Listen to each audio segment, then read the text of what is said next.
आणि आज मी बनवणार आहे एकदम घरगुती पावभाजी, जे घरातल्या घरात सामानमध्ये तयार होणारी अशी पावभाजी। तर तुम्ही त्याच्यासाठी बघू शकतात की साहित्य मी काय काय घेतलेलं आहे। फ्लावर, बटाटे, 4 मीडियम साईजचे बटाटे होते, त्यांना मी साल काढून चिरून घेतलेले आहेत। कलर येण्यासाठी बीट घेतलेला आहे, गाजर घेतलेला आहे आणि वाटाणे आणि शिमला मिरची ही घेतलेली आहे। तर शिमला मिरचीला आता मी काय करणार आहे, कट करून घेणार आहे। आता आपण शिमला मिरची कापून घेणार आहोत। शिमला मिरचीचा आतचा जो भाग असतो तो काढून घ्यायचा, त्याच्या ज्या बिया असतात ते काढून घ्यायच्या, कारण की जेव्हा आपण पावभाजी खातो तेव्हा त्या बिया ज्या असतात त्याच्यात ते खायला चांगलं लागत नाही म्हणून।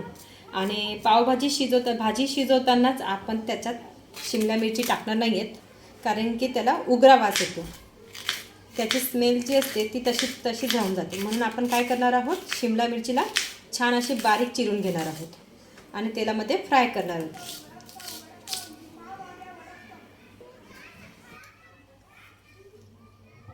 अशा प्रकारे आपण हे शिमला मिरची जी आहे ती बारीक कापून घेणार आहे।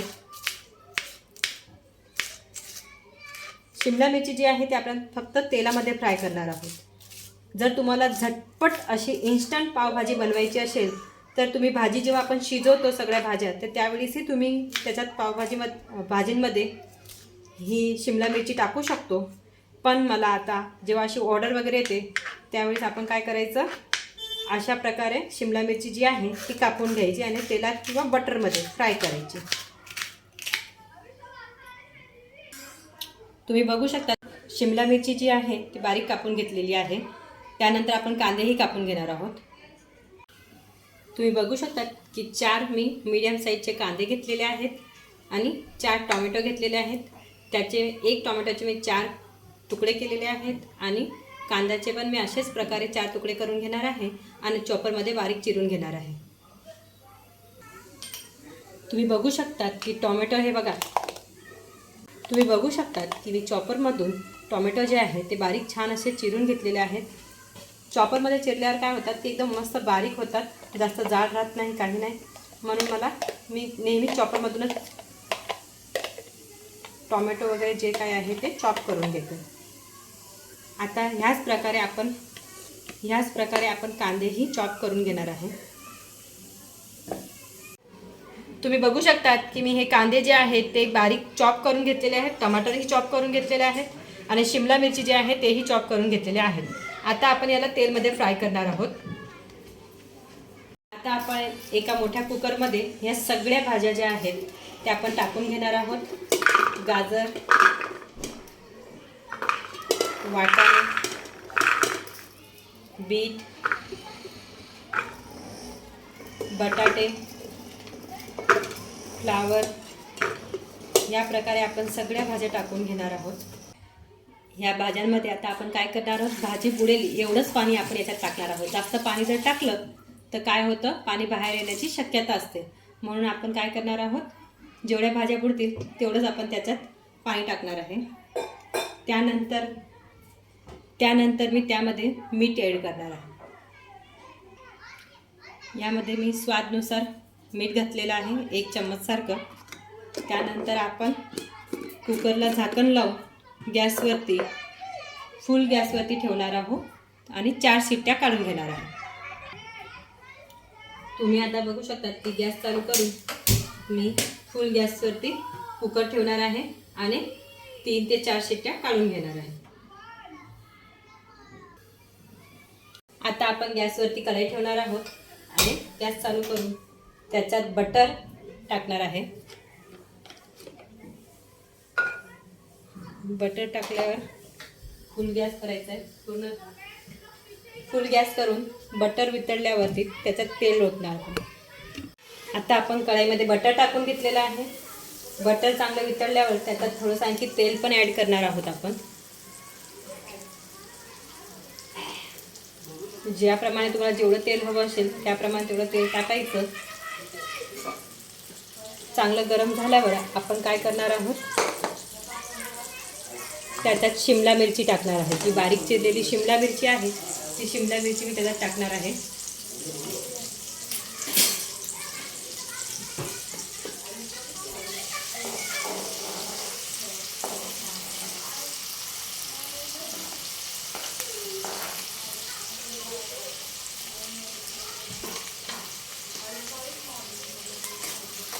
शिमला मिरची टाकल्यावर चांगलं त्याला परतून घ्यायचं आहे. त्याचा जो उग्रट वास असतो तो जाईपर्यंत आपल्याला त्याला चांगलं फ्राय करायचं आहे. कमीत कमी 5 ते 6 मिनिटासाठी आपण त्याला फ्राय करून घेणार आहोत. शिमला मिरची फ्राय करताना आपण त्यात थोडंसं मीठ घालणार आहोत. लक्षात ठेवायचं की आपण भाजी शिजवताना त्याच्यात मीठ घातलेलं आहे, म्हणून शिमला मिरचीमध्ये थोडंसंच मीठ टाकणार आहोत आपण.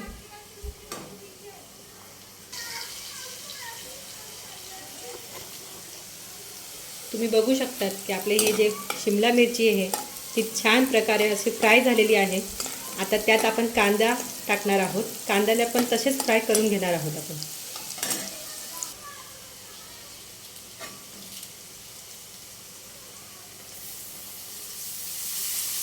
अशा प्रकारे आपण यात आपण आता कांदे पण टाकलेले आहेत. कांद्यांना पण आपण कमीत कमी 10 ते 15 मिनिटांसाठी छान फ्राय करून घेऊया.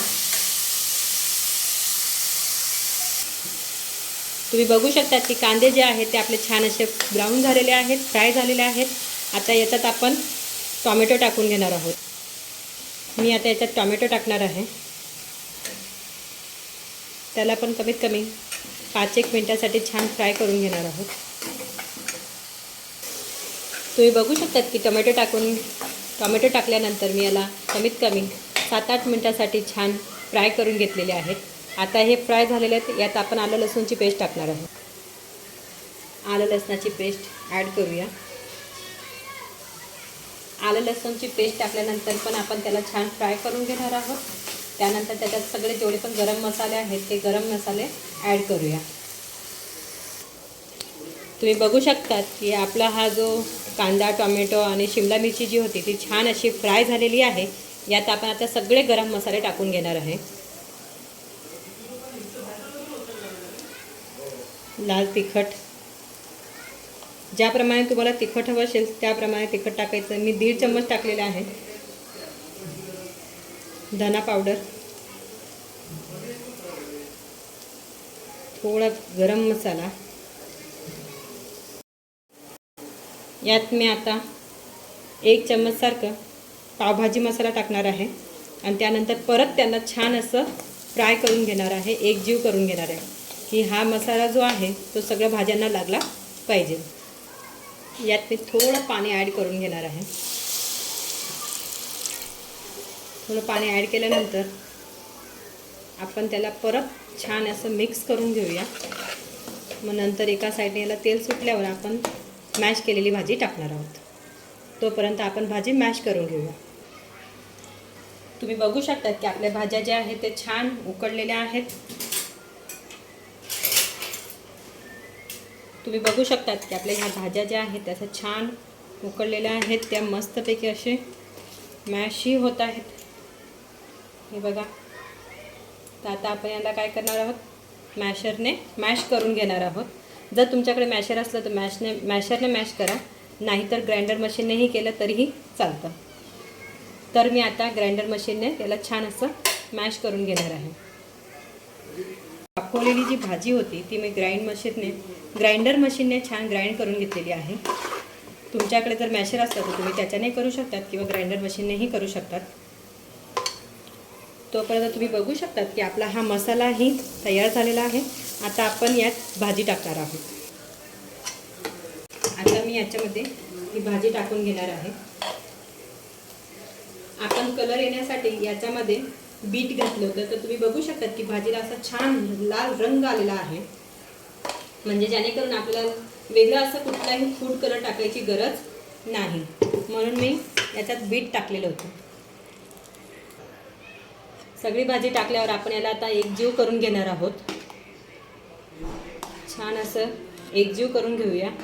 तुम्ही बघू शकतात की वाटाणे पण आपल्याला छान असे दिसत आहे. त्याच्यात ना सगळ्या भाज्या दिसत आहेत. असं नाही की ग्राइंडरने ग्राइंड केल्यावरती सगळ्या भाज्या बारीक होतात. तर तुम्हाला जसं थोडंसं म्हणजे जाड मोठं राहू द्यायचं, ज्याप्रमाणे तुम्हाला लागतील त्याप्रमाणे.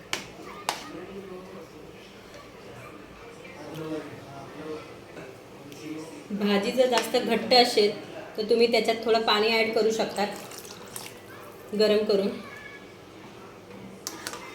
ज्याप्रमाणे ज्याला हवं, जास्त थिक ज्याला हवी असेल तर त्याने थिक ठेवावी आणि त्याला थोडी पातळ हवी असेल तर त्याने थोडंसं गरम पाणी करून ॲड करायचं.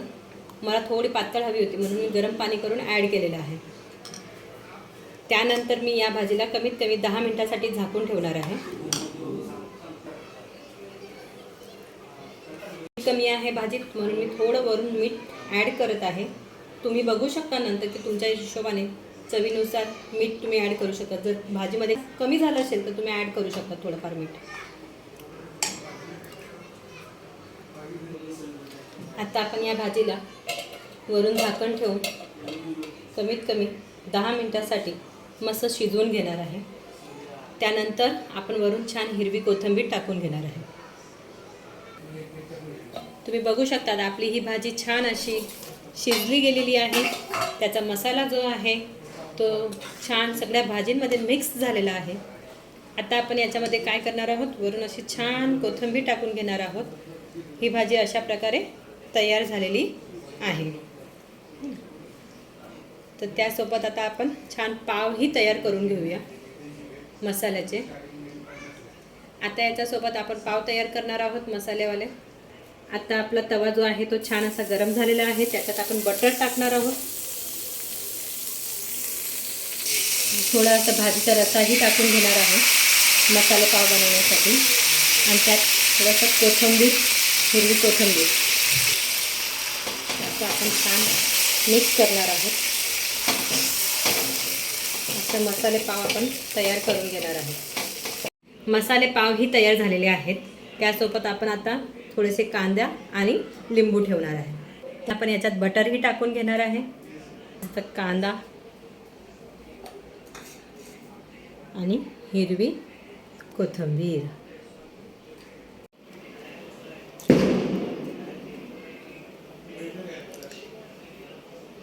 माझी रेसिपी आवडली असेल तर लाईक करा, शेअर करा, सबस्क्राईब करा, कमेंट करायला विसरू नका.